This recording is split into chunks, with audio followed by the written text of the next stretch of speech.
Order. Welcome to the meeting number 91 of the Standing Committee on Procedure and House Affairs.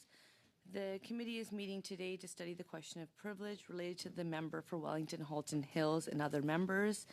I've already spoken about the earpieces, so please don't keep them near the mic for feedback loop.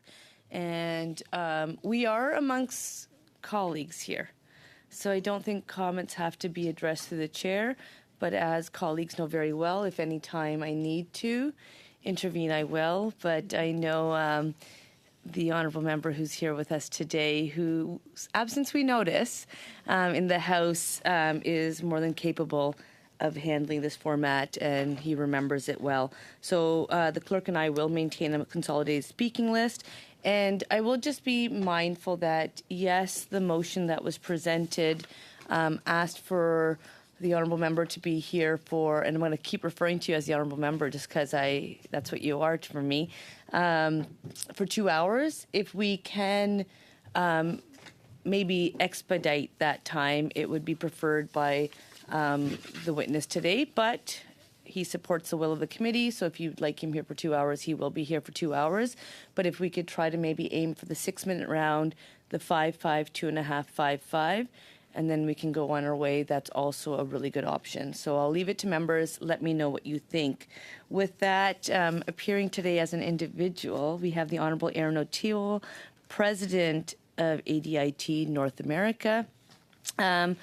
Mr. O'Toole, you'll have up to 10 minutes for your opening comments. If there's any time left over, please pass it back to me. And as you know, just speak slowly for interpreters, but there's ample time, and we're really appreciative of you being here with us today. So welcome to Procedure and House Affairs. Thank you very much, Madam Chair. It's nice to see you. It's nice to see all of you as former colleagues. I am appearing today as a private citizen in your study on the intimidation campaign orchestrated by the Communist Party of China against the Honourable Michael Chong and other members of Parliament. But my testimony will be based on my experience from my time as leader of the Conservative Party, as Shadow Minister for Foreign Affairs, and my decade, a little more than a decade, as Member of Parliament for Durham. Like MPs Chong and Jenny Kwan, I was briefed by CSIS on some of the intelligence related to interference against me before I retired as a Member of Parliament a few months ago. My comments today will build upon my privilege motion from May 30th, 2023, and I would invite the committee to review that speech and my submissions for the purposes of your study. Chers amis, c'est un honneur. Dear friends, it's an honor to be with you a few months after my last speech in the House of Commons. The issue of Chinese interference in our democracy is important, and I am happy that you will be able to study this issue. I am also pleased that Madam Justice Ugg will carry out an independent judicial inquiry on this issue. The question of foreign interference in our country is very important. It must be even more significant than partisan politics. Even if I will be critical in some of my comments today, I have always tried to take on this issue with a serious approach and a nonpartisan one. Note of condolences to the family of the Honourable Ian Shugart, who passed away yesterday, a senator, former clerk of the Privy Council, and an exemplary civil servant, a friend to many of us. And the words from his maiden speech a few months ago serve as a reminder to us on the virtue of restraint, particularly on issues of national importance such as this. He said this, quote, "Canada is a big, diverse country geographically, socially, culturally, economically, and philosophically. For each of us, for parties and for institutions, restraint may begin with acknowledging that our point of view, legitimate as it is not the only point of view," end quote. My point of view today, Madam Chair, is that we must acknowledge that we've not been doing enough to safeguard our democracy and to react to the issue of foreign interference in our politics and our public institutions. We are a diverse country, and we cherish the liberties that thousands of Canadians fought and died for. We must also realize that these same positive aspects of our country our diversity, and these incredible freedoms can be turned against us in this age of unprecedented disruption, misinformation, and geopolitical realignment. As a country, we must realize that Canada has been like the frog in a pot of boiling water. Multiple governments of both stripes ignored our intelligence agencies who've been warning about the heat in the water from China. These warnings were ignored repeatedly until things came to a boil over the last few years with what we could call the three Michaels: Kovrig, Spavor, and Chong. The country longed for the release of the two Michaels from prison in China, and the country was deeply shocked by the news about known risks to the family of Michael Chong. I think the country has been waking up to the heat in the last few years. Ironically, I'm appearing before you just days after CSIS Director David Vignon appeared on 60 Minutes in the United States alongside his Five Eyes intelligence colleagues. For senior intelligence figures, this was an unprecedented public display of shared concern and shared cause from a group wholly unaccustomed to doing major media interviews. If our intelligence agencies are now openly warning the public about some of the risks with respect to China, each one of you, as parliamentarians, have a duty to heed their warnings and make the changes and investments needed to safeguard our country, its people, and our interests. Au cours de ma première année en tant que député, During my first year as a member of Parliament, I spoke about China for the first time in a debate on counterfeit products. As a lawyer, I worked on the issue of counterfeits and China was almost always the source of the problem.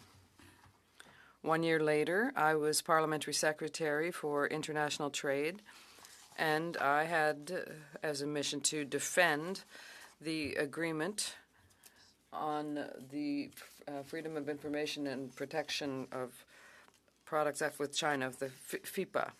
It was a challenge for me because all political parties knew that there were risks with China, including myself. But the importance of our economic relations with China was the priority.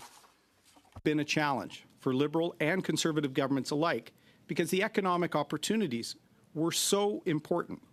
And that meant there would be a risk that some of the conduct of China at home and abroad might be ignored. I always spoke about this challenge and the balance we needed with China and the need for a bipartisan approach to it, including in 2019 when I brought forward the motion to create the Special Committee on Canada-China Relations. This motion was the result of many years of questions about the handling of this relationship by Prime Minister Trudeau. The approval of sensitive takeovers of Canadian companies like ITF to Onet Communications or Norsat to the Chinese-controlled firm Hytera, or the more recently Neolithium transaction involving critical minerals. All of these approvals raised questions from our closest allies, particularly in the United States.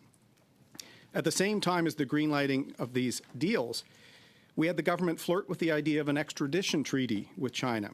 At the same time, we saw mounting risks in the South China Sea and a prolonged attack on religious and ethnic minorities in China, like the Uyghurs. With my 2019 motion, I was advocating for a pause and a chance to reset our interests and values with respect to our relationship with China.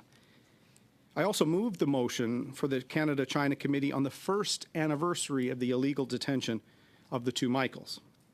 We tried as an opposition to approach the issue carefully given their situation, but their detention also underscored the need for a major realignment in our approach with China.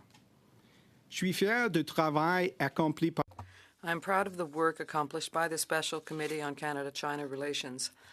China remains a significant trade partner for Canada, and we must continue to try and find a good balance.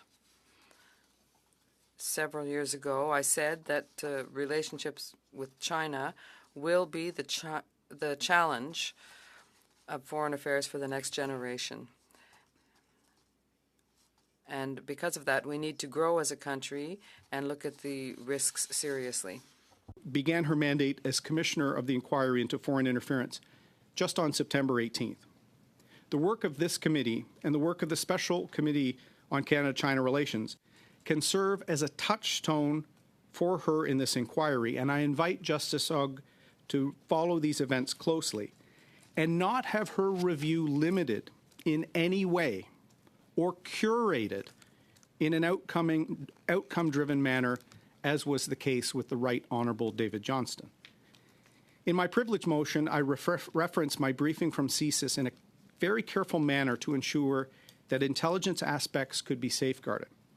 The service had identified 4 types of threats involving me, which I described as categories of threats.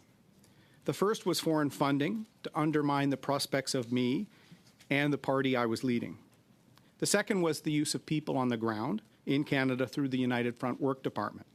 The third category related to the use of foreign-controlled and directed social media messaging to spread disinformation to Canadians voting using foreign language channels like WeChat. The final category raised to me involved evidence of voter suppression efforts by China in one constituency in Canada.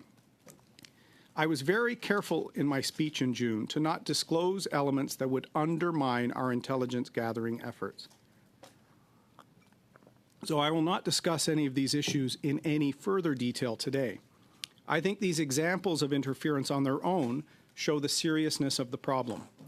I also think, from my own perspective, that they're likely the tip of the iceberg. Intelligence resources are strained in Canada, and collection is difficult. So I believe that the examples involving several members of Parliament suggest that there's a much greater problem than we're able to verify. In my final minutes, I will place on the record just 3 questions that I hope Justice Hogg is seized with in her inquiry on foreign interference, and that I hope the members of this committee push for answers on in the weeks and months ahead.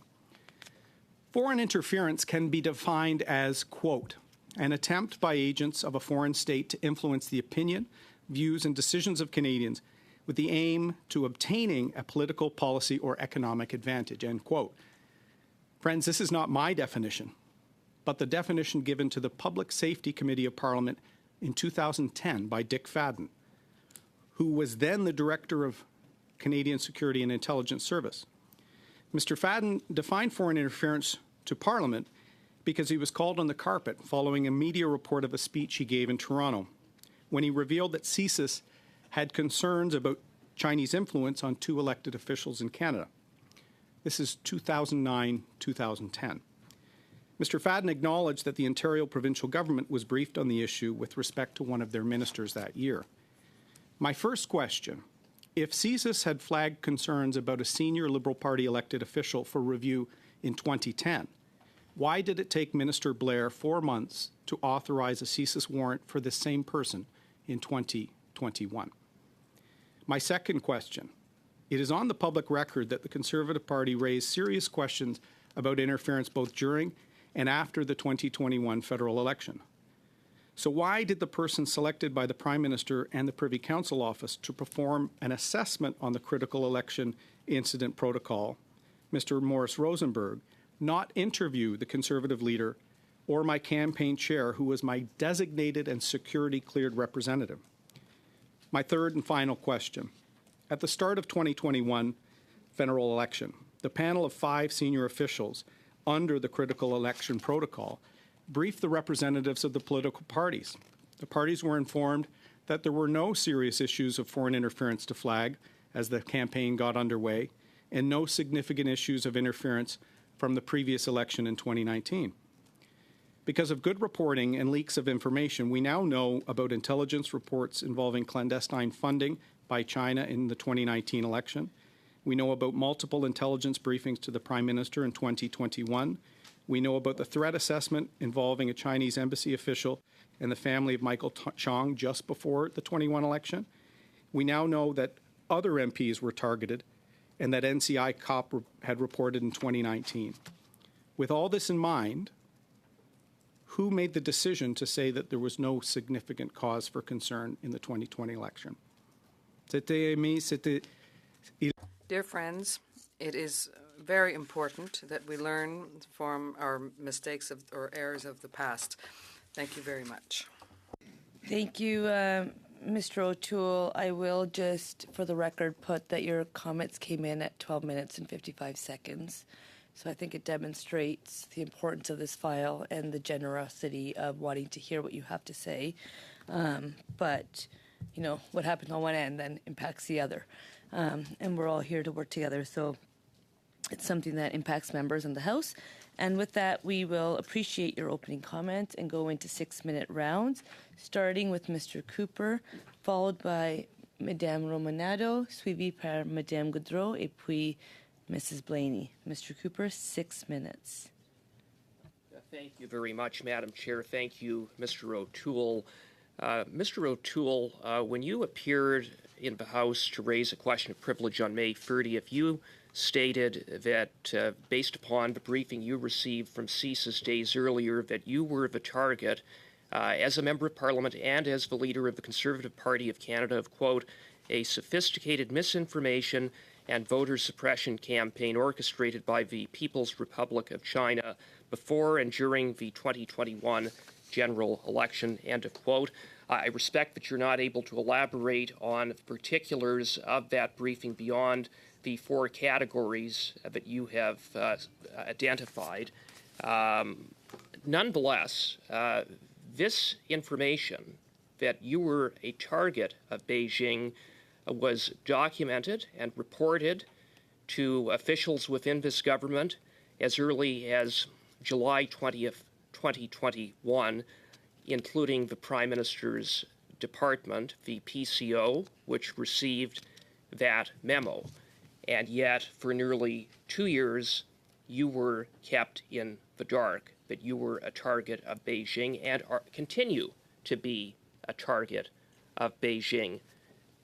Despite this, no one in this government has taken responsibility for that failure. So, first of all, would you agree that it was a failure, a breakdown in the machinery of government, that you were not briefed, that MP Kwan wasn't briefed, and that Michael Chong wasn't briefed? Would you agree that that was a breakdown of the machinery of government? I would, Mr. Cooper. I think it would be an example of one of the largest breakdowns of accountability with respect to sensitive intelligence and members of Parliament that I'm aware of. And do you believe that the Prime Minister needs to accept responsibility for that failure? I would like to see some more responsibility. I tried in my remarks today to show how multiple governments, both Liberal and Conservatives, have struggled with the right balance with respect to China. I do believe that after 2017 and the 19th People's Congress and the more aggressive style of conduct by China, I think the Prime Minister should have responded to that. And I think he needs to be accountable for it. The fact that we're learning years after the fact about some of the risks they were briefed on only due to leaks and good reporting should trouble Canadians.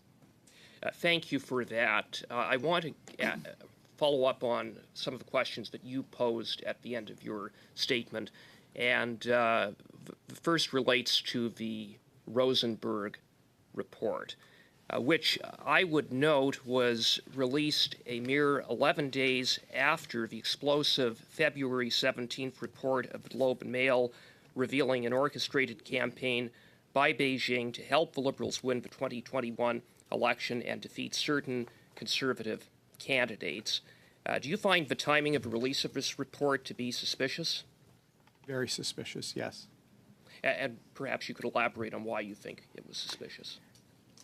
The fact that Mr. Rosenberg didn't speak to me, to my designate, Mr. Solomon, who had to be security screened to be part of the election protocol, or Mr. Chu, who was very, very publicly targeted during the election in a manner that we were complaining about during the election, makes his report completely incomplete to a point of professionally negligent, in my view. The language used in his report, that an opportunity, I may be misquoting that, but an opportunity to speak to representatives of the party, there was no opportunity, and I led the party at the time. So did he speak to some low-level functionary and not the two or three people with intimate knowledge of the foreign interference? It troubles me because the panel of 5 of senior bureaucrats knew exactly who my designate was on that panel. I was too busy because I was running in an election. Our concerns were dismissed. We were not briefed at the beginning about the problems in 2019. So were the panel of 5 even aware of the intelligence related to 2019? We had a lot of trust in the system because of the respect we have for those 5. But I think the breakdown includes Mr. Trudeau and the panel of 5 themselves. Yes, and you are right. At page 4 of the Rosenberg report, Mr. Rosenberg states, quote, there was an opportunity to meet with representatives of major political parties, and, quote, opportunity doesn't necessarily mean that meetings actually took place. And further to that, he stated at page 39 that, quote, the party representatives were pleased with the thoroughness of the briefings and the openness of the national security representatives, end of quote. That doesn't sound like your experience. How in the world could he come to that conclusion if he didn't talk to you, he didn't talk to your representative on the committee? It sounds like Mr. Rosenberg was being less than forthcoming and honest in his conclusions with respect to feedback that he received. I don't know Mr. Rosenberg. I appreciate his work for years for Canada. But you're right, Mr. Cooper, as a lawyer, as you are, that's very curious language he used in that report. And you can interview all the university professors and security experts and all the people that observed the election, or you can talk to the participants who were targeted in the election, and he failed to do so. Thank you. Madame Romanetto? Thank you very much, Madam Chair, and through you, I'd like to thank Mr. O'Toole for being back with us today. Good to see you. So, Mr. O'Toole, today PROC has invited you to focus on the question of privilege. That is before us. That is something that we've been studying since it was referred to us back in May of this year. And as a veteran of the Canadian Armed Forces, I appreciate your absolute understanding in terms of the importance of intelligence and maintaining information that could harm our country. With that, when you proposed when you brought forward your motion of privilege, you stated in terms that obviously ensuring important intelligence gathered can continue unimpeded by appropriate parliamentary review. And I quote, you mentioned, as an aside, the Procedure and House Affairs Committee could, of course, obtain further details directly from the government under appropriate in-camera cautions. Given the sensitivity of the information we're trying to obtain in order to determine whether or not there was a breach of privilege, would you be more comfortable if we were to move into camera to answer some questions? I'd like to make that offer to you if that would be more appropriate for you. Well, listen, I appreciate that offer, but I do think the public nature of the stories by Mr. Cooper and Mr. Chase, Mr. Fife, I think requires to talk responsibly, but talk in an open fashion. And thank you as well for the nice comments and for your family's commitment to service in the Canadian Armed Forces. Colleagues, or former colleagues, our allies can do this, so why can't we? Intelligence in Congress, members of Congress Mr. can Toole, be briefed. I don't want to cut you off, but I only have 6 minutes. Sure. So. I just think we can, in a serious fashion, examine these issues in a way that is warranted for the country. Thank you. And so I just want to make sure I understand. You were briefed by CSIS on intelligence with respect to intimidation to you on Friday. I want to make sure I have the date right. I think it was the 26th of May. You brought forward your motion, your point of privilege on the Tuesday because you needed some time on the Monday to reflect. Were you briefed at any other time prior to that about, were you receiving a defensive briefing as Mr. Chong did? Did you receive any briefing from CSIS prior to that date? Not that I recall, no. Certainly not that I was a target I talked about the 4 categories of target. I also took a day because I consulted a national security lawyer to ensure that my presentation in the House was done responsibly and did not in any way divulge or weaken our intelligence sources. Thank you. On the Monday, when you were consulting with national intelligence advisors, there were 3 votes which you participated in. And for the purpose of this study, and I in no way, we've worked together, in no way do I want to diminish what happened to you, what happened to Mr. Chong, which happened to other MPs.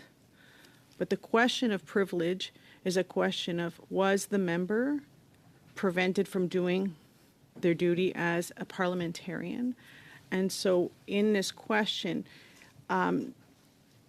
if a member was not aware of intimidation tactics with the goal of either, having them change how they spoke in the House about something or critiqued a foreign government or voted or so on. To answer the question of how could your privilege have been breached if you were not aware, and I'm asking that because that's been something that's been asked of me, and I struggle with that because in terms purely procedurally, if someone was not made aware that there were attempts to intimidate, they wouldn't have technically changed their behavior because they were not aware. So from a purely procedural House of Commons, because that's the question before us, could you elaborate? You have a lot more experience as a former parliamentarian. Respectfully, I believe you're mistaken. Okay. That member, whether it's Mr. Chong, Ms. Kwan, or myself, deserves the ability to make the decision themselves on whether they would exercise their privilege as a member. When I was Foreign Affairs Shadow Minister, I had a sister, her husband, and 2 children living in Hong Kong. I was very worried about their well-being. These are questions that I was always grappling with, but I was always trying to put the public good and what was best for Canada first. But I believe every member is entitled to make that decision, and if there was a dossier on a member, I believe it's a breach of their privilege for them not to be aware of it at the moment it comes to the attention of the responsible minister. Thank you for that, because that is something that people have asked. If you weren't aware, how could your privilege have been breached? So I appreciate you answering that. When you were leader of the official opposition, in that capacity, did you receive any briefings with respect to foreign interference and what was found? Not to any degree other than my designate being briefed through the protocol. It was more of a one-way street of us sharing what we were gathering than anything we received. You received nothing back? Okay. Thank you. Thank you. Madame Goudreau, 6 minutes. Madame Gaudreau, vous avez 6 minutes. Ms. Goudreau, thank you, Madam Chair, and thank you very much once again. It's greatly appreciated so that the committee will be able to draw conclusions and draft its report. What I heard in your comments is that I find it important that the Commission look at this, and I think they'll be able to go even further than us. We just touched upon the issue of what happens when we learn that we are a target of Chinese interference. We haven't really discussed that up until now. And I am being bold enough to ask you to comment on this. Can you tell me, as a member, as a former leader, how do you experience that? Thank you for the question. It's a very serious issue because the question for me was, not just as an MP, but as a father, as a brother of a sister who lived in Hong Kong. And that is why it is so important for Parliament to have an approach that resembles more that of the United States in terms of intelligence and the risks for both for the country and for the members themselves. It's very important, as I said to Ms. Romanato, for the member to have the choice to carry on with their approach as far as China is concerned or not. Because the risks for a family or a community are significant considerations for every member of Parliament. And as a veteran myself, public safety and issues of intelligence and our interests, our national interests, are priorities. It's just part of my DNA. But this is a decision, it's an individual one for each MP, in my opinion. So, if I understand correctly, the day that one becomes aware, our personal lives are affected. Is that not correct? Yes, absolutely. And that is why I said in my speech that we have to take an approach that is nonpartisan. And I know that's difficult, but it's important for all parties and for the people of Canada, for diaspora communities in Canada. And we've seen allegations made by the Prime Minister in the House of Commons on an assassination that took place in Canada. And that's why we have to take a more serious approach as a parliament and as a country on foreign interference. And as regards the steps that we've taken, what happened before the spring and after, if that's seen from the outside, what is your opinion on how this has been taken in hand and what steps have been taken? I'd like to have your opinion on that because you've seen it from the inside. Answer. And yes, that is why I've asked for months now for an independent inquiry. And that is why I appreciate Madam Justice Ogg's role.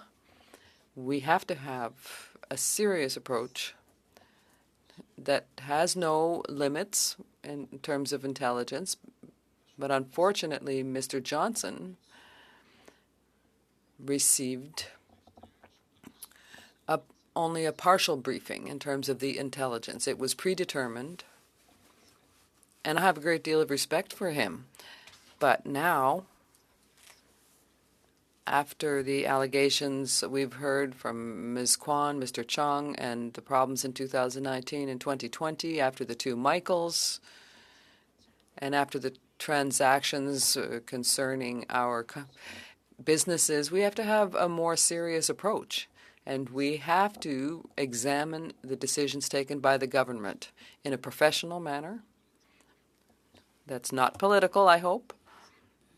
But it's important for all of our interests and for our values as a country.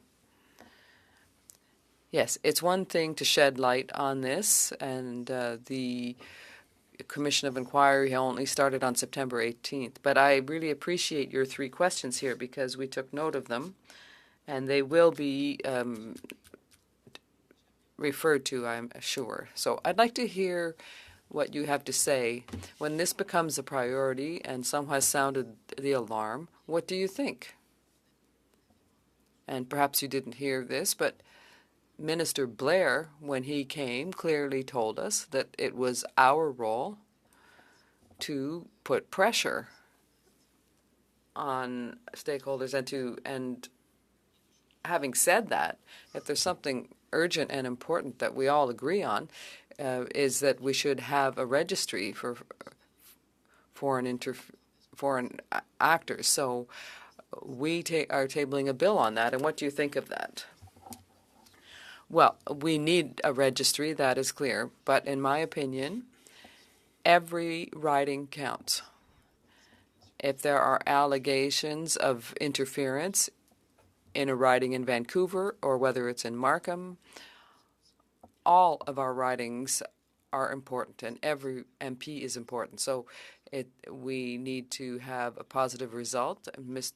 The Prime Minister, Mr. Trudeau, I've heard him say several times, but I think we can't just focus on a few ridings.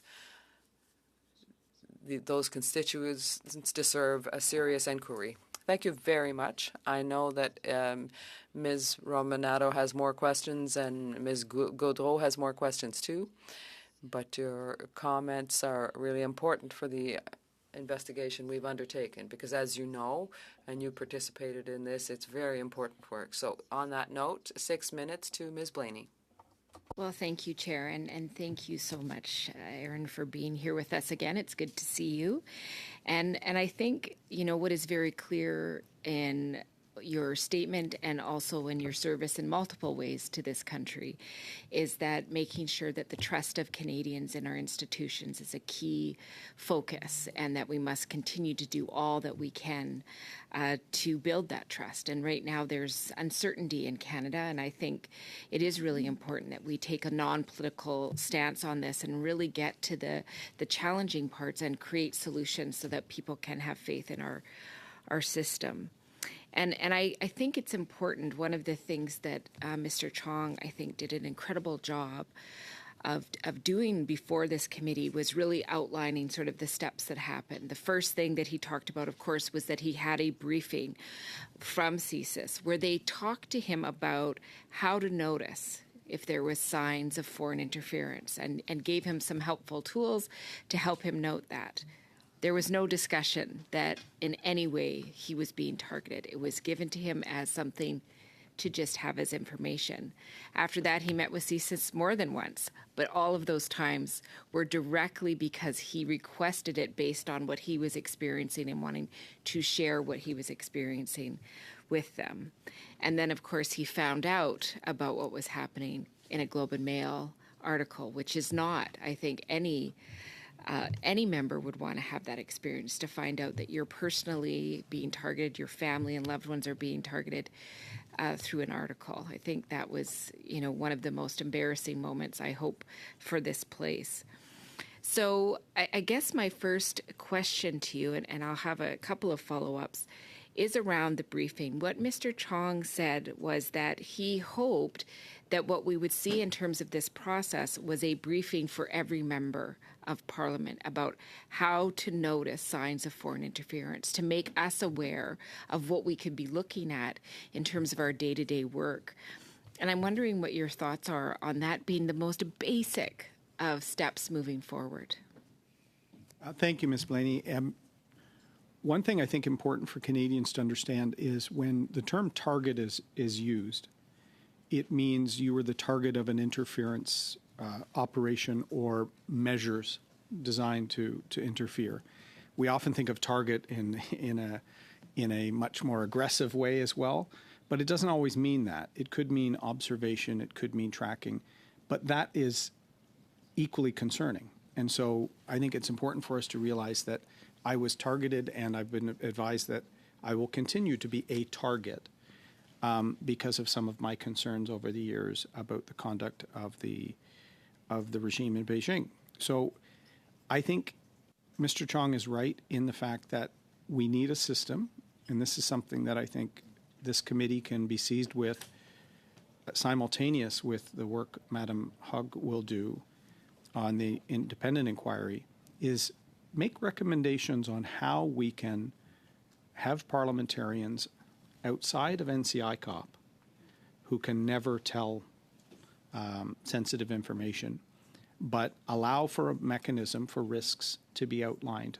to members of Parliament. I do think we're living in an age where the wolf warrior diplomacy of China is well known, but there's also war in Ukraine. There is, the attack on Israel at the beginning of the month, and tensions in the Middle East. We're seeing increasingly a more aggressive foreign policy posture from a lot of players.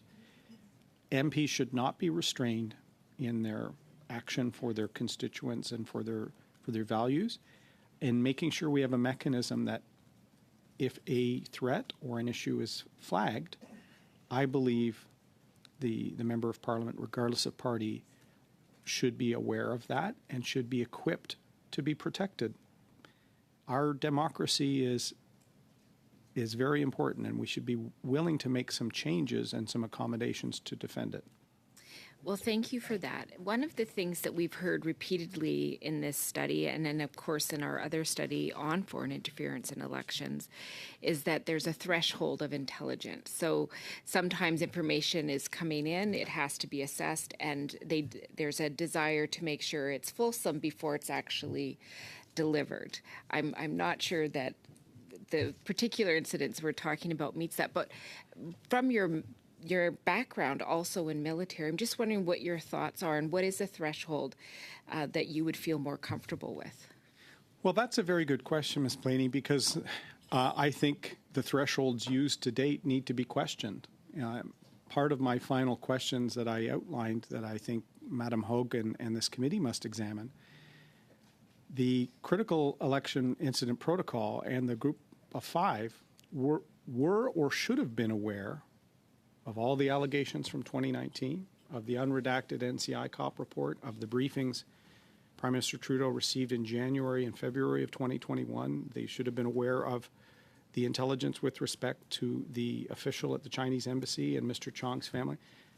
We now know, but only due to reporting and some leaks, that there were many incidents that I believe would have met a threshold for at least telling the parties at the start of the election that there are current risks in the environment. Not only were we not told that, we were led to believe there were no serious problems with 2019 and that there was nothing to flag as the election got underway. I think that was an error, and so the threshold those officials used in engaging with the parties, each of the parties had to have a security-cleared representative. This was not ad hoc. I think the group of 5, their conduct needs to be examined. Thank you. We will now enter into our second round. So there will be 5 minutes, 5 minutes à M. Berthold, followed by 5 minutes to Mr. Duguid, et puis 2 minutes et demie à Madame Goudreau, 2 minutes et demie à Madame Blaney, 5 minutes to Mr. Duncan, and then 5 minutes to Madame Koutraxis. And then we probably will, just heads up, do one quick 6-minute round. We won't pause in between to try to respect your wishes. But I think with the exchange that's taking place and the fact that there is actually more questions than less, that we will need a little bit extra of your time. We'll try to get you out well before 2 hours, though, but just a heads up so that the team can plan accordingly. Monsieur Berthold, 5 minutes à vous. Merci beaucoup, Madame la Présidente. Thank you very much. Mr. O'Toole, I'm really pleased you're here today, and you have been at the center of an election, and we've talked a lot about that. You said at the beginning of your testimony that we have to recognize that we haven't done enough to protect our democracy for a long time. So what's changed since 2017 that means that the communist regime in Beijing feels free to act as they wish in Canada? Thank you, Mr. Berthold, for the question. It's important. With the 19th Congress in Beijing, the communist government, the Chinese government changed a great deal in terms of their approach within China and around the world. Following that, we saw a genocide against the Uyghurs. We saw the building of the islands in the South China Sea. We saw a strategic approach regarding acquisitions around the world in terms of public safety, intelligence, critical minerals, energy, and the West was there to have an approach. We could have responded. And that is why in 2019, I proposed that we have a special committee on Canada-China relations. But that's also why we have to take a more serious approach to elections and the protection of our democracy and our institutions, because we've seen leaks and articles written in the Globe and Mail, and our intelligence services tell us they've been worried, they've had concerns for decades, several decades.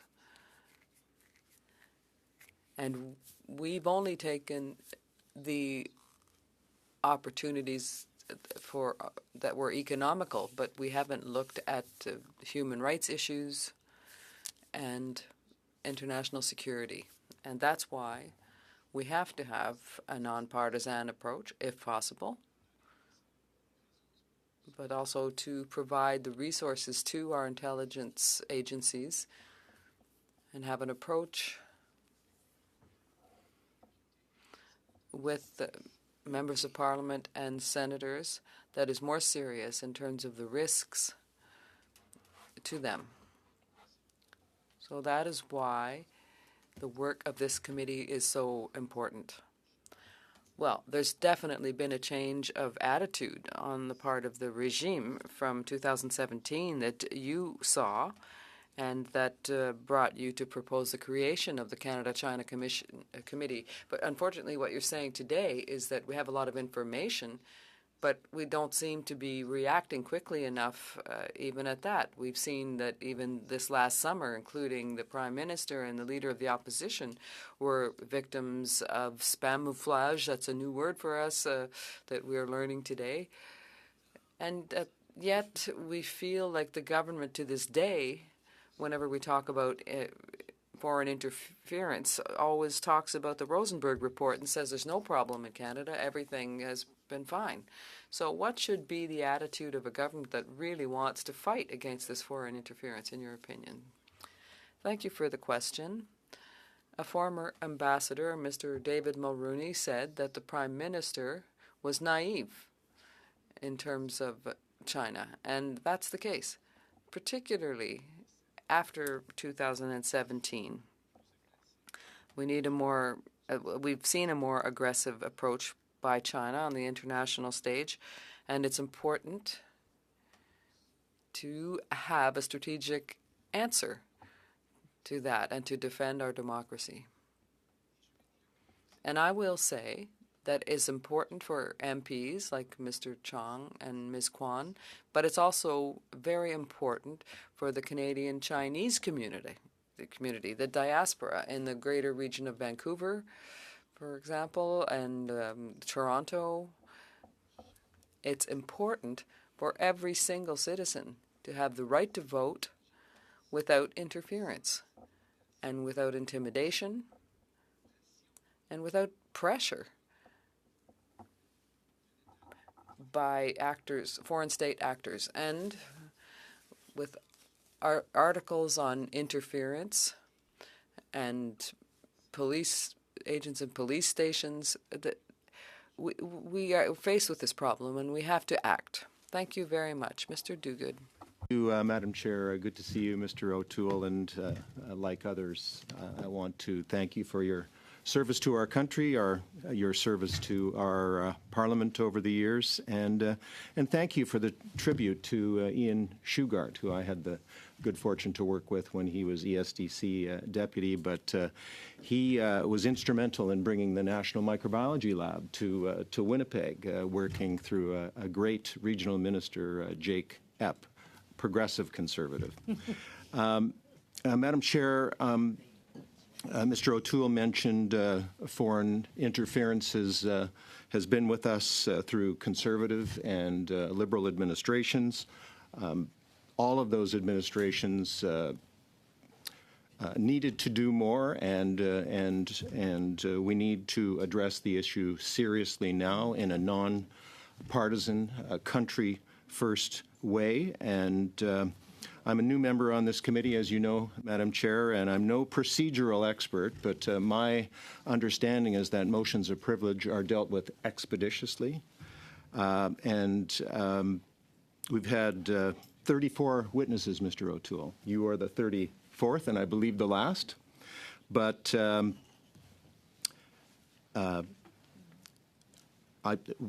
my view, and I think the view on this side of the table, is that we need to get to recommendations, we need to get to a report, we need to stay out of the partisanship that I've seen around the table here. And would you agree that we need to get to a report and recommendations quickly to protect the privilege of all parliamentarians? And, I think we've had some even more recent incidents of interference with the spamophage revelations of late. But a few comments from you, please.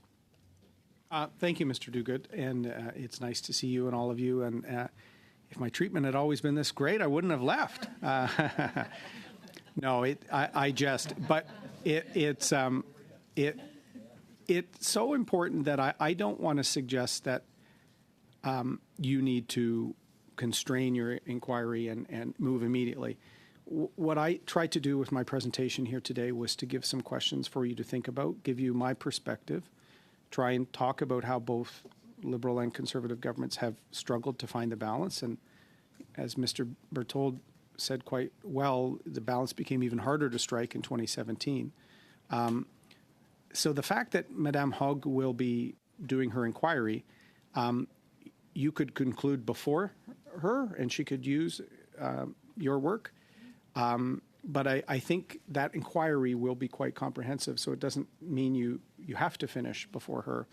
I think you have to let the will of the committee run its course. Through you today, I tried to put a few things on her agenda, because I know her team will be watching this closely, and so I was putting the questions both to you and to her. I would say that when she was appointed, and we saw the noise on Twitter or X or whatever we call it these days, I defended her appointment because we had asked for it and we wanted to see it, and she's got an incredible professional background, and I think the process deserves a fair start. And so part of what I tried to do today was to put questions for you and give my own experience, but also indicate to Madame Hogg that I think sometimes to do a proper review, it can't be limited in what is seen or whose decisions are examined. Thanks for that, Mr. O'Toole. As the former leader of the Conservative Party of Canada, and I'm going to refer, interestingly enough, to the National Microbiology Laboratory, do you think that party leaders should have top secret clearance so that they can be brought into serious and highly sensitive conversations? And as you know, that has been at issue with the National Microbiology Laboratory and two scientists. And my understanding is that the current leader of the Conservative Party has refused a briefing, and should party leaders have those kinds of briefings so that they can have inside knowledge of foreign interference, or at least find out what's going on? That's a very good question. I do think we can't divorce this process from politics completely, and I've said we have to try. The briefings have to happen before the Globe and Mail headlines, because then I understand the concerns Mr. Poilievre has about it limiting his ability to hold the government to account.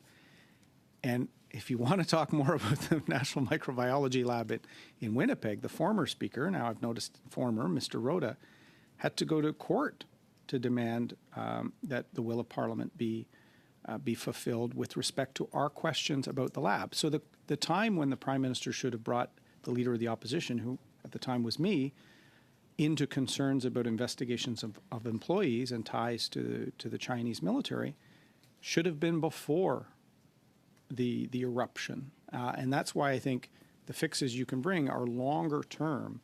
But once you're in the middle of a storm, every political leader needs to navigate their best way through it. And it's hard to do a mulligan, as I'm sure Mr. Trudeau would have liked to on that lab. But I think there will be more instances like this, Mr. Duguid, which is why longer term we need better processes, and we need to trust more MPs with intelligence briefings that may be confidential. Thank you. Madame Goudreau. Thank you, Madam Chair. 2 minutes, 30 seconds. I'd like to hear what you think as an individual. Earlier you said that indeed it's not easy to learn something like that. We think of the individual. So personally, how are you experiencing this? How do you feel when you are the target, you as a person? It was a surprise for me in the last few months as an MP, and it was a gift for my life afterwards, because as a little gift for the future, it's a joke. Well, insofar as it's carrying on, yes. But as I said, as a veteran, it's important for me.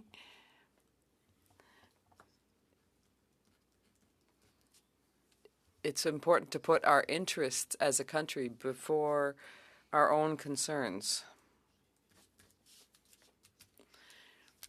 It's difficult, but the issues are so important for millions of Canadians, and that is why we really have to have a briefing for each member to know whether or not there are risks of foreign interference, and have a process to look at these intelligence issues before we see an article in the newspaper. As I said to Mr. Duguid, it's very important to have a multi-partite approach before there's a scandal. So what I understand is that when that happens, because we don't necessarily have the right measures in place, there's collateral damage, as you said, for example, to your family. But this carries on in time. So are you still concerned today? Are you still nervous about this today?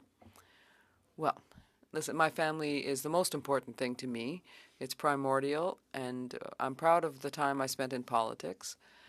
I hope that if there is another risk that's serious to me, that threatens me or my family, that the RCMP or CSIS will give me a heads up. But it's important for every member to have the right to be free to express themselves, and the right to speak on importance that are of concern to their ridings, to the country, to the province, and to be able to use their authority and experience in the House without limits. And that is why those briefings for members are so important. Thank you, Madam Chair. Thank you. Ms. Blaney. Well, it's good to get to ask you another round of questions. Mr. O'Toole, I called you an Aaron first. I'm sorry if I was too informal. You talked about hoping that Justice Hogue will see those or hear the three questions that you asked. I'm just wondering, of those three, what I found particularly interesting was the concern that there was an interview done with you after the election with you and your campaign manager. And so I guess my question for you is, looking back as a person who's led a party through an election where there was aspects of foreign interference that we're still trying to quantify, what do you think would have made that process a lot more helpful to you in the work that you were doing? As I said, I tried to take all of the issues related to foreign interference very seriously because of my work as Foreign Affairs Shadow Minister and because of my time in the Canadian Armed Forces. I've sworn several oaths to the country, and I take them very seriously, which is why I, as my campaign chair and my designate for the election protocol panel, a very accomplished lawyer who underwent security screening so that they could participate. So we took that process very seriously. We shared with the committee our concerns and things we were hearing in the middle of the campaign. The panel of five and the security agencies, which were able to keep briefing us up until the government appointed a new cabinet. So even after we lost the election, narrowly I might add, but we still brought in evidence we had. And I brought the materials that I provided to Mr. Johnston, and I'm happy to table them with the committee here today, because we've always tried to be forthright with all the information we had. And CSIS and the panel cut off communications once the new government and cabinet was sworn in, and we had no ability. The caretaker period was over. Why was that person then not talked to by Mr. Rosenberg? That was my designate, or me.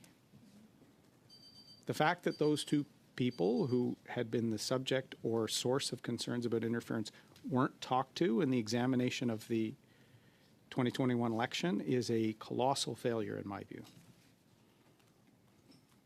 Thank you. 5 minutes to Mr. Duncan, followed by Madame Koutrakis. Mr. Duncan. Thank you, Madam Chair and Aaron. Good to see you, Mr. O'Toole. You alluded to the documents you're willing to table with the committee. We'll make that formal that you will do that or willing to do that. Thank you. I appreciate that. I want to build on your comments. You've had a chance to talk about Mr. Rosenberg's report, and you said earlier almost a professional negligence when it came to not interviewing you or officials from the Conservative Party of Canada, and your willingness to try to address this issue in a serious manner. I want to get you to elaborate a bit more on the rapporteur, Mr. Johnston, that was doing his report. You've had some frustrations. I want you to elaborate on those. Am I correct in stating that whenever you met with him, he had advised you that the report was already written and had been being sent to translation? So when you talk about the negligence, or you didn't get interviewed by Mr. Rosenberg at all, and then when you did by Mr. Johnston, it was just as bad where it was already shipped off. Can you elaborate on that, of what happened in that circumstance and whether that was inappropriate or not?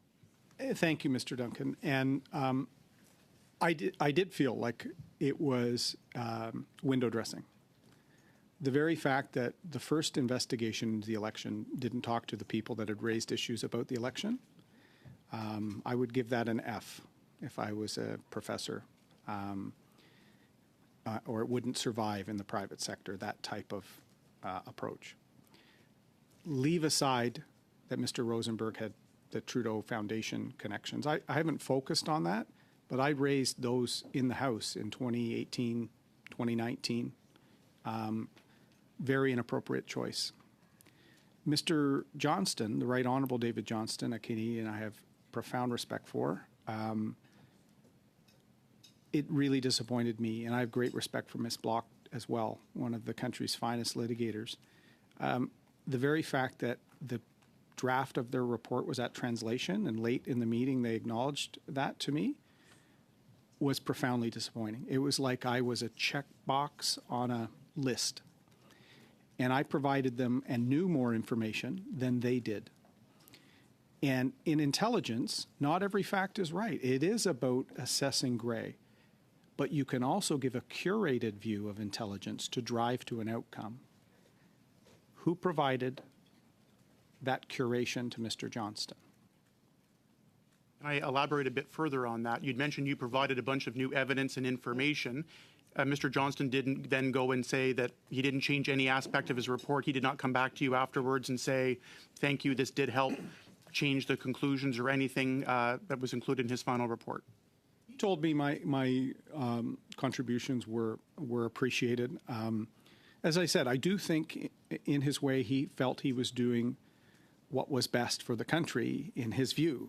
But when you're also receiving a very curated view, and when I read his report that all opposition leaders urged him for an inquiry, like, why no inquiry?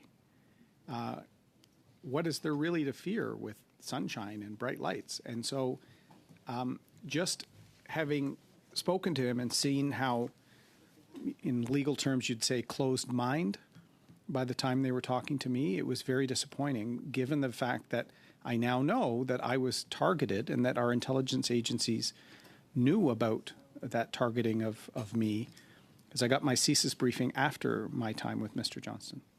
And I would just say the fact that he resigned afterwards and what the outcome was, I think, kind of speaks volumes to the integrity or the conclusion of the report and the quality of the report on that. If I could, Mr. O'Toole, I wanted to ask you just to build on something that was just said earlier. You and your family were targeted or threats were made against you. And it was only after the leak and the reports came out that you were a target, you were provided the appropriate briefings and backgrounder on it. You'd mentioned that you said, I hope in the future that if a threat's made against you and your family, you would be made aware of this. I'd like to ask you, whenever you got the briefing after the fact, after it became public, and we've talked about the massive breakdown in communications failure and protocol failure here, whenever you got the briefing, were you given any assurances from the intelligence officials that in the event in the future a threat did come to you, that they would come to you directly and tell you? You said, I hope to, so I'm concerned that they didn't really give you that assurance that the same mistake wouldn't happen again. I asked the CSIS officials. When I was briefed, they knew I was leaving. I knew I was leaving. My motion was my second last speech in the House of Commons, and so they knew this. I asked if I could seek support from them in the future if I had any concerns, and they were open to that. I did not get the sense that they would be required to brief me if an issue raised. And I remind you, the use of the word threat, if someone's being surveilled, that's not really a physical threat, but you're a target. And so the intelligence threat has been identified. And so I never feared for my life or my family. I want to make that very clear. But I do think if any individual parliamentarian is targeted, they need to be brought aware, and we should provide resources to help secure their communications and secure their home and their livelihood if that needs to happen. Thank you. Madame Katrakis, 5 minutes. Thank you, Madam Chair, and it's a great segue actually into my question, and welcome, Mr. O'Toole. It's really nice to see you, and I hope you and your family are doing well. Just following up on my colleagues, Mr. Duncan's question, are you aware of any further targeting to you? And if so, are you able to elaborate? I'm just curious to see how, you otherwise would have envisioned your life post-Parliament, and if it's what you thought it would be. So if you could maybe elaborate a little bit on that. Thank you. There is a life after politics. I can assure you of that. And, I miss elements of working with you colleagues, but I'm very happy and the family's well. Thank you. The issue for me came up when my briefing at CSIS kept using the present tense. And so I said to them, I'm leaving. Target of interest, targeted. They kept using the present tense. And so I had to ask, you're using the present tense. I'm not the Conservative leader anymore, and I'm not going to be an MP in a few months when the session comes to an end. Does this mean I'm being I'm ongoing target? And that's when they clarified yes, in part because of my long concerns about certain conduct of the Communist Party in China. And as I've said, I worked in the private sector. I know how important it is for our economy and how difficult the balance is. I've said that, but it was surprising to me that they do consider this to be into the future of an undetermined time. But are you specifically, are you aware if that is still going on? Has CSIS come back to you and said, No. Okay. And this is where I'm going to pick on your experience as a parliamentarian, former leader, and do you have any suggestions on how we can better prepare and educate all parliamentarians, our staff, on foreign interference? Well, I would recommend all personnel on Parliament Hill watch the 60 Minutes episode with CSIS Director David Vigneault and his colleagues from the Five Eyes. The interference takes place with institutions, with diaspora communities, with political issue development, and political interference could start with nomination races. It's not just here once somebody's elected. It's also in the economy. I talked about One of my last press conferences as leader was neolithium and the takeover of by a Chinese state-controlled entity. And people didn't seem concerned because the mines of this Canadian company were in South America. But our allies don't want China to control critical minerals. So just last week in the Globe and Mail, there's another copper property that's owned by a Canadian entity. I think parliamentarians need to be briefed on the impacts for our economy, for our military alliances, and our role in the Pacific and the South China Sea Islands. We've had ships of the Royal Canadian Navy in the Taiwan Strait been surveilled. They also need to know about political interference for diaspora groups, for parliamentarians, for elections. And as I said, since 2017, it's gotten worse and it's gotten more aggressive, the so-called wolf warrior diplomacy. I think we're playing catch up. So I think the Canada-China Committee, when I moved that with the support of the party leader at the time, it was meant to kind of wake us up. The U.S. now has a standing China Committee in Congress.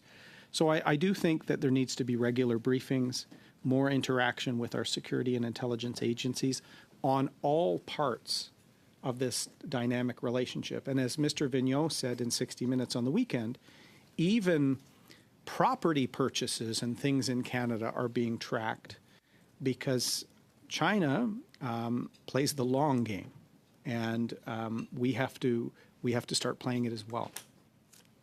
And in your opinion, Mr. O'Toole, do you think that we have the necessary tools in place and the infrastructure, the resources?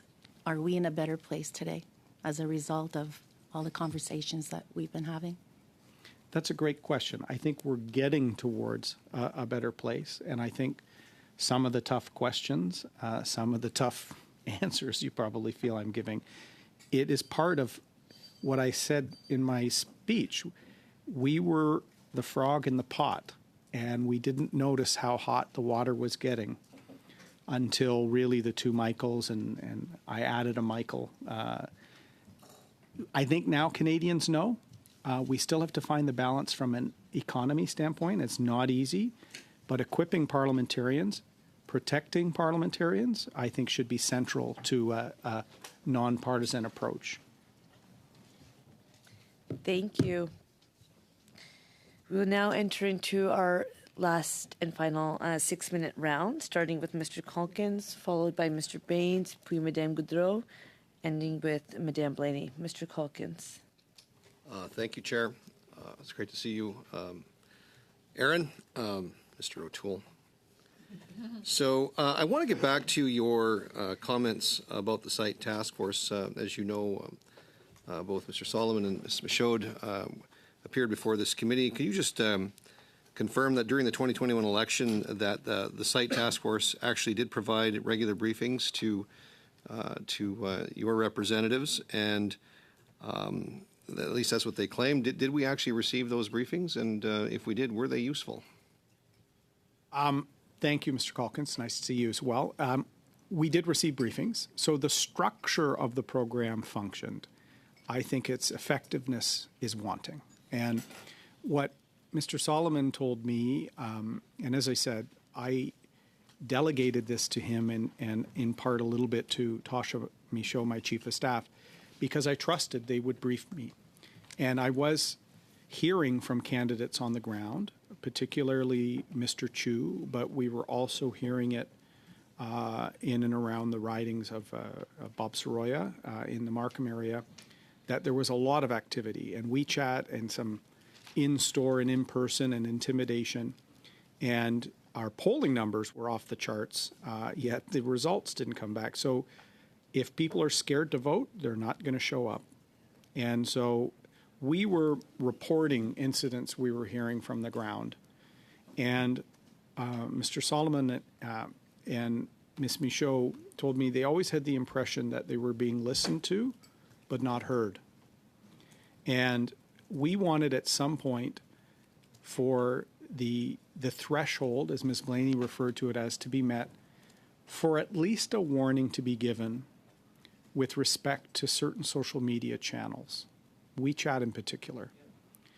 There are I've been told over 600,000 Canadians in British Columbia alone who use that tool as the primary communications and news reception device.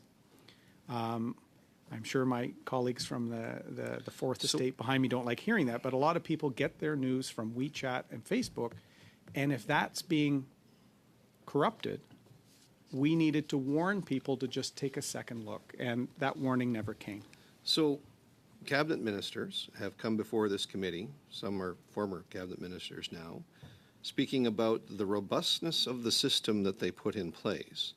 And yet, up until recently at least, not one public notice was ever issued during the election in 2021 specifically, because that was the election you were the leader in. There was not one expulsion of a diplomat until well after this became a public fiasco. To this day, to my knowledge, not one charge has still been laid. And to my knowledge, nobody from the Site Task Force or any of our agencies has claimed that they've interdicted or stopped the promulgation of any false information from a foreign state actor. So the message that there's a robust system and the results don't measure up. So can you speak to whether or not you actually believe this was taken as seriously as it ought to have been? Because and I do have another follow-up question. So if you can keep this as brief as possible, where is structurally I believe our intelligence agencies collected the information, but somebody somewhere had to make a decision, and who failed to make the decision, Mr. O'Toole? The critical election protocol process is not robust. It was a failure. And that is demonstrated by the news stories afterwards. It's demonstrated in part by the manner in which the Rosenberg report was conducted. Even Ms. Thomas, when she came to this committee and said that our party was given a robust response to our concerns, that was incorrect. She never sent the letter to us. So we have key ministers of the Crown not checking emails, not reading intelligence briefs. The National Security Advisor mistakenly suggesting that our concerns were responded to. We're a G7 country. We know this is happening. There needs to be seriousness and accountability. And this is why I think Madame Hogg should also look at decisions on threshold, as per Ms. Blaney's question, because why weren't we briefed on the 2019 funding of 11 ridings before 2021?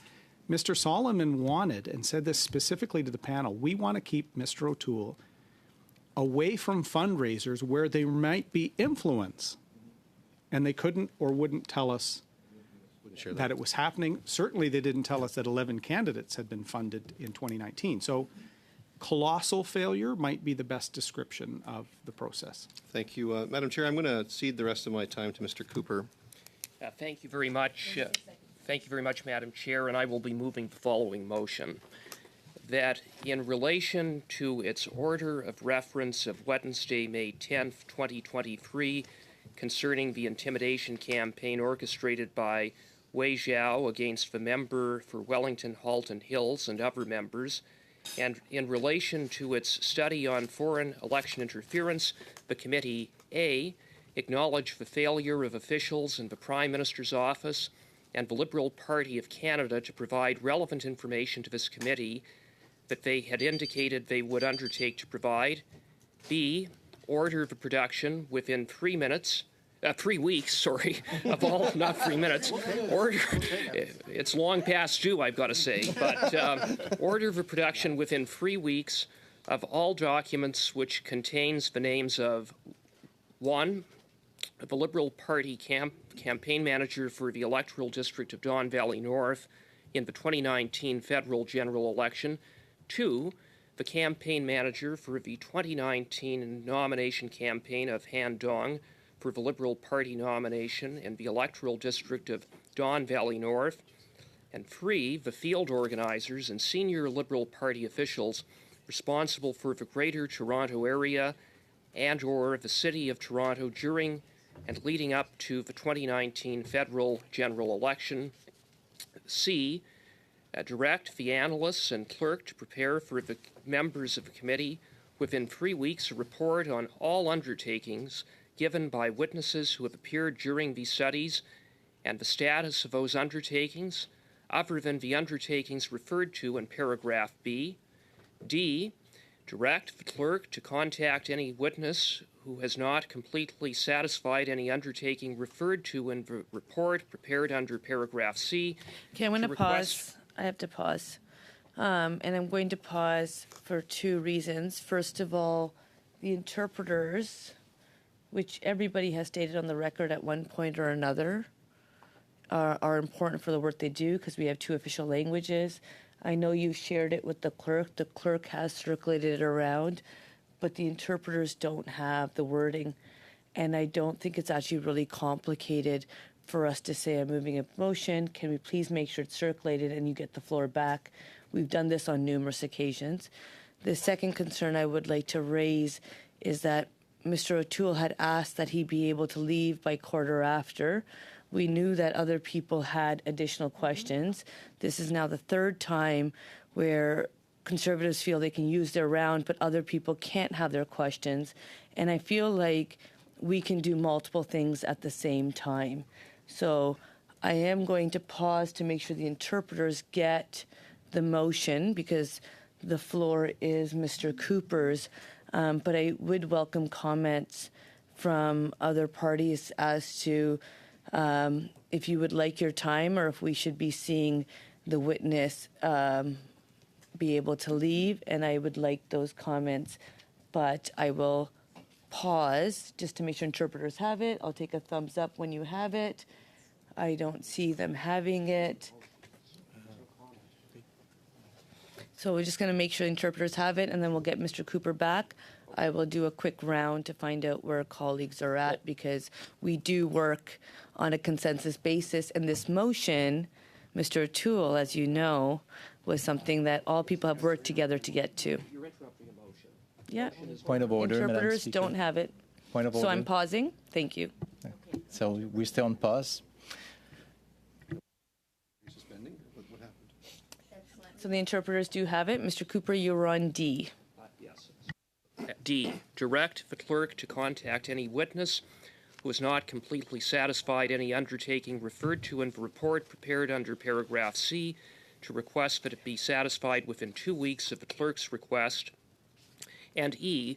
Order the production within 3 weeks of 1. The July 2021 CSIS report entitled People's Republic of China Foreign Interference in Canada, a Critical National Security Threat, and the May 2021 CSIS Issues Management Note sent to the then Minister of Public Safety and Emergency Preparedness respecting the Beijing regime's intention to target members of his House, together with all records concerning the transmission to, distribution within, analysis of, and handling by the Prime Minister's Office, the Privy Council Office, the Department of Foreign Affairs, Trade and Development, the Department of National Defense, and the Department of Public Safety and Emergency Preparedness of this report, and 2, all other memoranda, briefing notes, emails, records of conversations, and any other relevant documents, including any drafts which are in the possession of any government department or agency, including the Security and Intelligence Threats to Elections Task Force, the Critical Election Incident Protocol Panel, any minister's office, and the Prime Minister's Office containing information concerning A, planning or efforts by or on behalf of foreign governments or other foreign state actors to intimidate a member of the House of Commons, or B, the matters raised by the Honourable Erin O'Toole in the House of Commons on Tuesday, May 30th, 2023, and before the committee on Thursday, October 26, 2023, provided 3, these documents be deposited without redaction in both official languages with the Office of the Law Clerk and Parliamentary Counsel. 4, a copy of documents shall be deposited in both official languages with the Office of the Law Clerk and Parliamentary Counsel with any proposed redaction of information which in the government's opinion could reasonably be expected to compromise the identities of employees or sources or intelligence collecting methods of Canadian or allied intelligence agencies. 5, the Office of the Law Clerk and Parliamentary Counsel shall promptly notify the committee whether the office is satisfied that the documents were produced as ordered, and if not, the chair shall be instructed to present forthwith on behalf of the committee a report to the House outlining the material facts of the situation. 6, the Office of the Law Clerk and Parliamentary Counsel shall assess the redactions proposed by the government pursuant to 4 to determine whether the office agrees that the proposed redactions conform with the criteria set out in 4, and A, if it agrees, it shall provide the documents as redacted by the government pursuant to paragraph 4 to the clerk of the committee, or B, if it disagrees with some or all of the proposed redactions, it shall provide a copy of the documents redacted in the manner the office determines would conform with the criteria set out in paragraph 4, together with a report indicating the number, extent, and nature of the government's proposed redactions which were disagreed with to the clerk of the committee. And 7, the clerk of the committee shall cause the redacted documents provided by the Office of the Law Clerk and Parliamentary Counsel pursuant to paragraph 4 to be distributed to the members of the committee. Now, with that, Madam Chair, I will make brief remarks. It is necessary to bring this motion forward because Mr. O'Toole is the last witness to appear before this committee on the question of privilege study pertaining to MP Chong. And despite the fact that Mr. O'Toole is our last witness, as a result of the cover-up coalition, the NDP Liberal cover-up coalition, this committee has not received the production of relevant documents on the question of privilege, despite our efforts to get those records. And so this motion is necessary as a result. We need these documents to know who knew what when and what was done to warnings by CSIS that MPs, including MP Chong and MP O'Toole and MP Kwan, were being targeted by the Beijing regime. We need to know how a memo from CSIS flagged for high importance, warning that MP Chong and his family in Hong Kong were being targeted by Beijing, went into a black hole, despite the fact that it had been sent to the then Minister of Public Safety, Bill Blair, his Chief of Staff, Zita Estravis, and the then Deputy Minister of Public Safety. Multiple ministers have come before this committee, and no one has taken responsibility for this colossal failure, this breakdown in the machinery of government. On the contrary, instead of accepting ministerial responsibility, we saw the spectacle at our last meeting of Minister Blair throwing everyone but himself under the bus, from the director of CSIS to his deputy minister to other officials. This is the same minister who couldn't be bothered to literally go down the hall to go to the secure terminal where he would have found the memo that warned that MP Chong and his family were being targeted. Incredibly, Minister Blair didn't bother to go down the hall because he was so asleep at the switch that he didn't know the location of the terminal, that despite that it was literally down the hall on the same floor as his office. That's the degree to which Minister Blair has not taken national security and Beijing's interference seriously, or the safety and security of members of Parliament and their family. For months, the NDP Liberal Cover-Up Coalition has blocked the production of documents, and it begs the question, what are they hiding? Who are they protecting? We know who the NDP Liberal Cover-Up Coalition are ultimately protecting.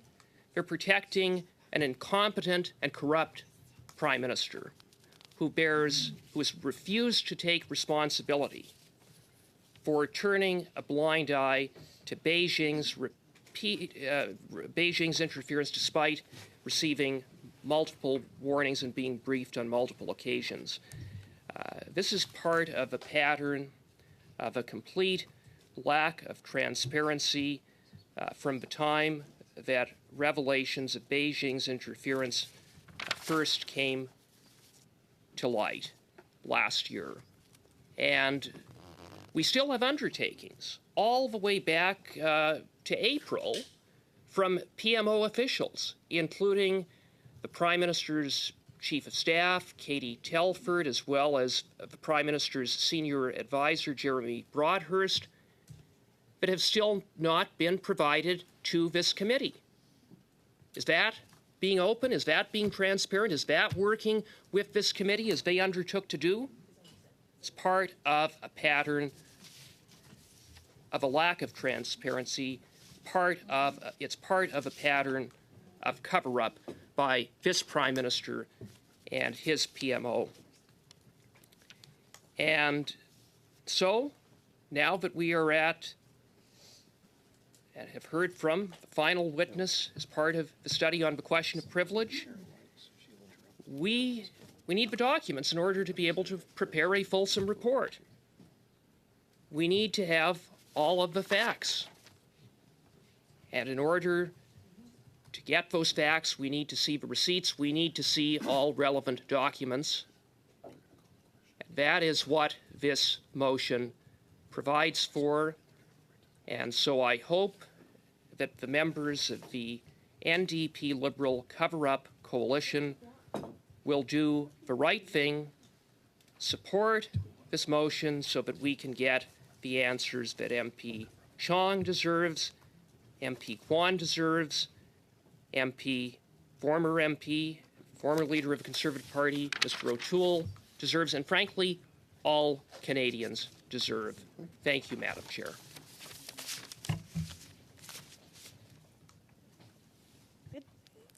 Thank you. Madame Romanado. Thank you, Madam Chair, and I'll be brief. We have Mr. O'Toole here, who we asked to see. He's sitting here patiently. We have still more questions for him. And I just, I'm kind of disappointed that our colleagues across the way, are disrespecting their former leader.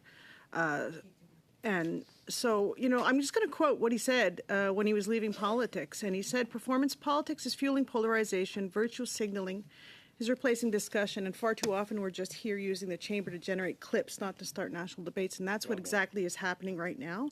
And with that, Madam Chair, I move to adjourn debate. Question.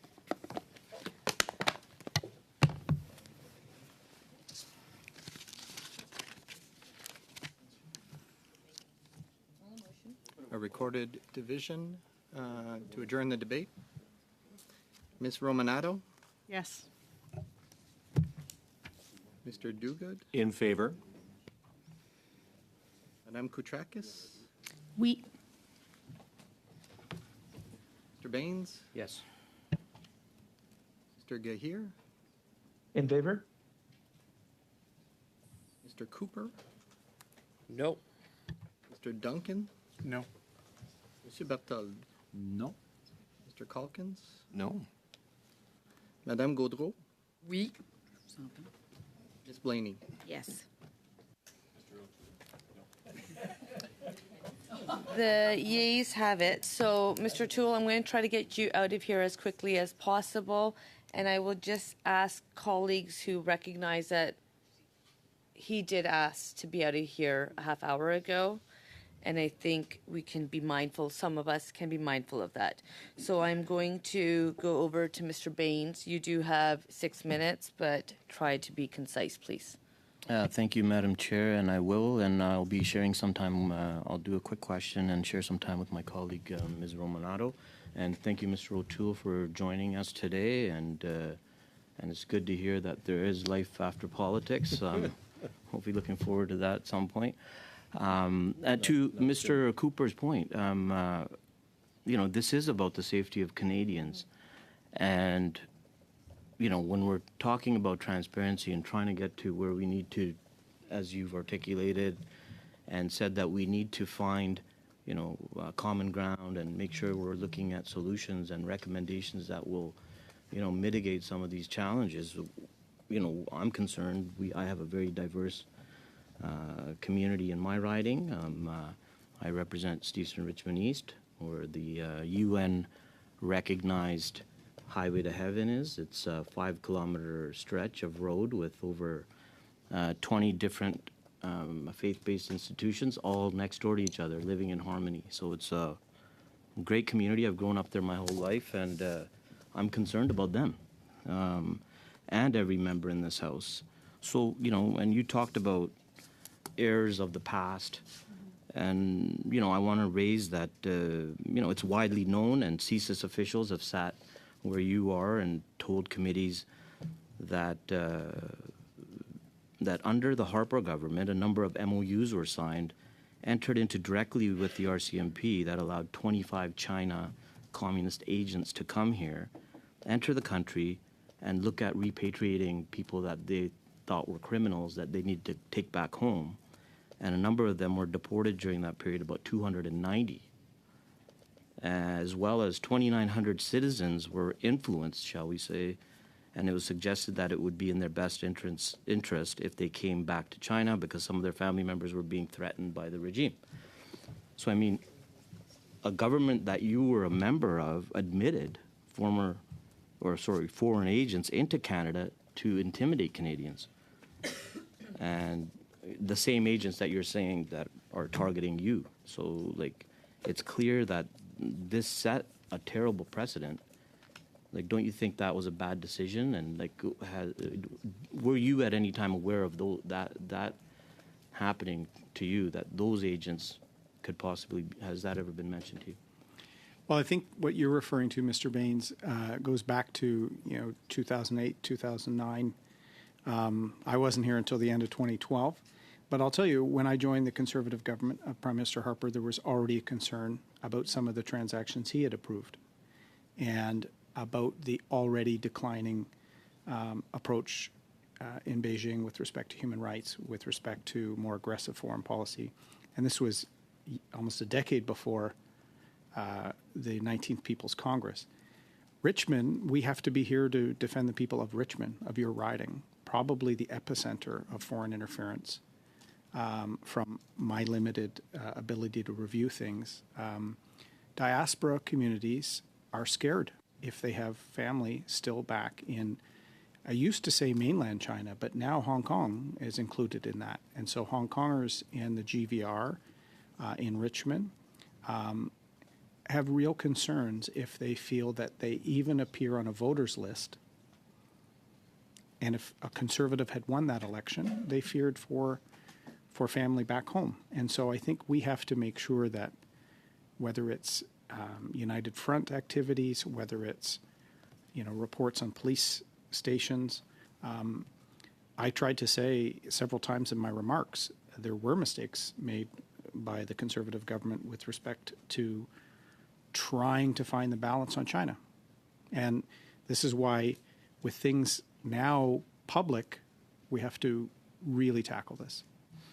And before I go to Ms. Romanato, I just wanted to say, and it goes beyond just China. We're seeing that precedent may have been set and allowing foreign agents to do some work here. We're seeing other communities being affected as well. So I'll just to say well, that. On that, Sure. Yeah, we'll get. Thank you, Madam Chair. And thank you, Mr. O'Toole, and thank you for your patience. You mentioned knowledge is kind of power, that MPs should be made aware if they are targets, and the importance of that, and the importance of having that information in real time. I have to ask the question. In June 2017, the People's Republic of China passed the legislation about the National Intelligence Law, which you referred to in 2017. The difference in posture in China. We started NCCOP. NCCOP was named at the end of 2017. But at one point, you removed the members of the Conservative Party from NCCOP for another study and another reason. Lessons learned, now that we know, would you say that that was maybe an error and that we should really enhance NCCOP and their capabilities now that we know a little more? And I'm hoping you'll be able to provide us with some feedback. Sure, I'm happy to provide detailed feedback. My Substack, I wrote at length about the NCI COP and why I did not function it. The Prime Minister was starting to use NCI COP as a way to avoid scrutiny on matters. I was the Public Safety Committee critic that supported bipartisan with my friend, the Honourable Murray Rankin, Mr. Goodale's efforts to create NCI COP. I was calling for it. It was never meant to shelve ongoing investigations or issues that were in the House of Commons by sending it to a secret committee. It was meant to be long-term, robust oversight of our intelligence agencies by parliamentarians. I think we need to have a system where we're able to debate with secrecy and with intelligence being respected the events of the day as they arise. Thank you. Madame Goudreau. Merci beaucoup, Madame. Thank you very much, Madam Chair. I have the opportunity to ask some questions of a witness who has a great deal of experience. I've been here for 4 years, but often it's a series of firsts. So I had a lot of answers to questions, and I know that I have more, and I know that you're expected somewhere, but I will ask you the following, because we have work to do, and I think of our democracy and what's at stake here. Obviously, we have the advantage of having the media here. We had 35 witnesses we heard from on this question of privilege, and there were 70 witnesses at a commission of inquiry, and that inquiry has been underway since the 18th of September. So given that it's underway, and given that we as a party will be tabling a bill to ensure that there is a foreign actor registry, and given that the government, we're waiting to see the list of measures that they have put in place since last spring. We're waiting to see that. From what you have seen and heard earlier, will that allow us to really go directly to our goal and really be able to shed light on foreign interference in our elections for our democracy? What do you think? Well, we have to act as a country. And you mentioned some important policies, including the foreign agent registry, because there are appropriate cases for international trade and representatives of a state or a business, but there are other examples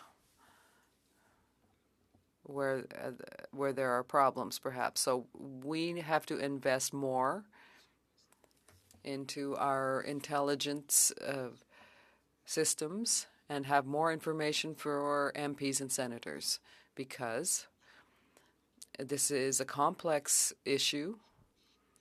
The news changes every day,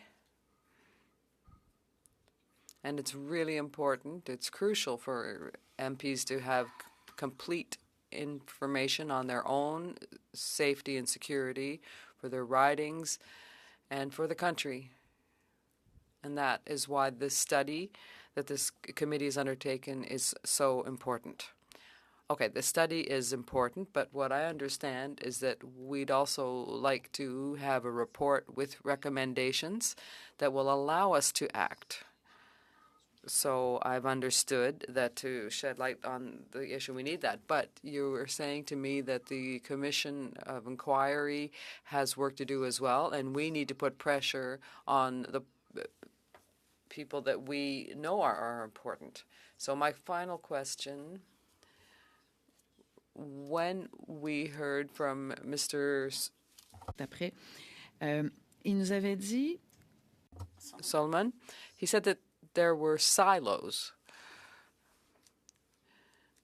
during the 2021 campaign. So what he found, and my question is, did you yourself have the impression that you were a target at that point in time? Oh, yes, absolutely. In the midst of the election, we saw examples of interference, of foreign interference that was direct coming from the Chinese and on WeChat and social media channels, but also in stores. We saw comments by certain officials, including the ambassador, who said he made some comments against the opposition during the debate on the genocide of the Uyghurs.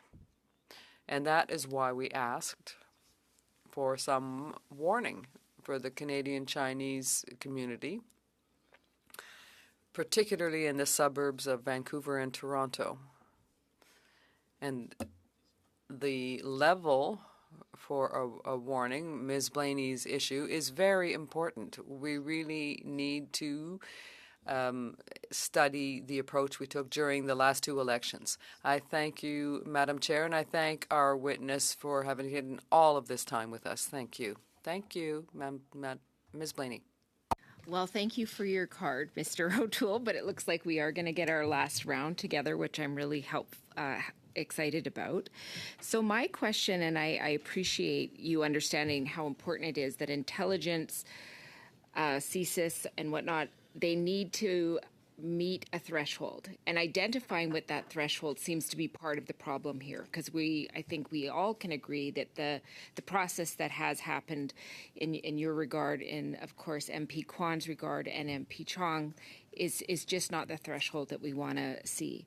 We have heard testimony in this committee about the fact that the people who are assessing the intelligence don't always understand the process of how politics is implemented in the different parties and what intelligence may mean. I'm just wondering if you could give any thoughts to how we could bring maybe intelligence into the political realm a little bit more to understand how elections flow and the impacts that things may have, so that there's a better understanding of threshold as we move forward.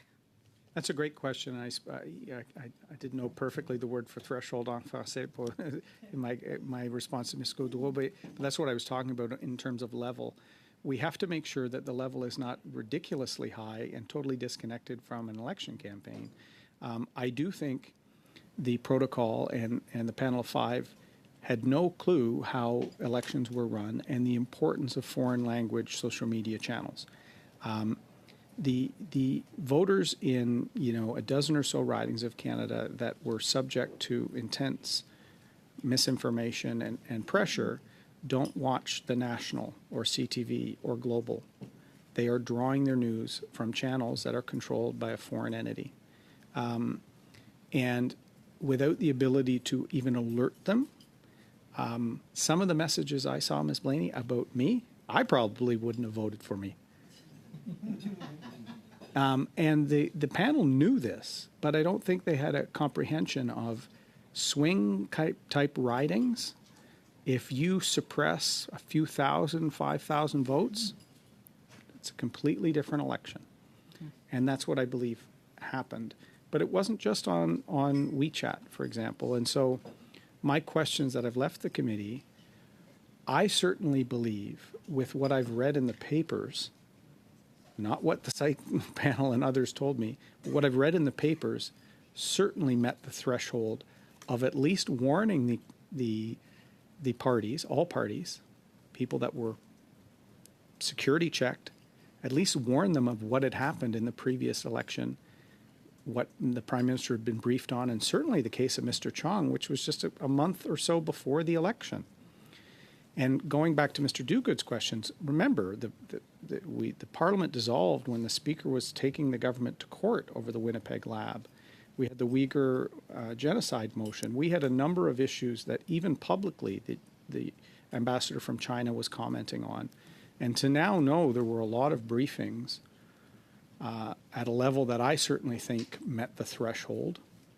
I think there needs to be a discussion of who established the threshold, willful blindness potentially as well, but also this political education of the panel to let them know in these swing ridings, it's crucial that there's no social media manipulation by many countries, and I've alluded to that in my remarks. The panel did say they were aware of interference operations by several countries at the beginning, but none that were of serious concern. That's how they started with the tone with the parties, and I think that was inappropriate. Well, thank you for that. And I know that you're a very busy man and that you need to get on. And so I will finish my questions there. But thank you again for coming. And thank you for answering that question. I feel like it really does help us move forward. And I look forward to the next committee and discussing the members' motion. I do hope, of course, that my friends from the Conservatives remember that we've actually had testimony in this place, that when the papers are given to the law clerk, that it is not the most safest route moving forward, that it's actually never been done, and that we actually have partners in other countries who have never done anything like that, which has been testified here, and it could be a great concern for our relationships with the other Five Eyes partners. So I am done. Thank you so much. Thank you. Meeting adjourned. Mr. O'Toole, a minute back. Keep well and safe. Best to the family. Thank you. Great day.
Thank you.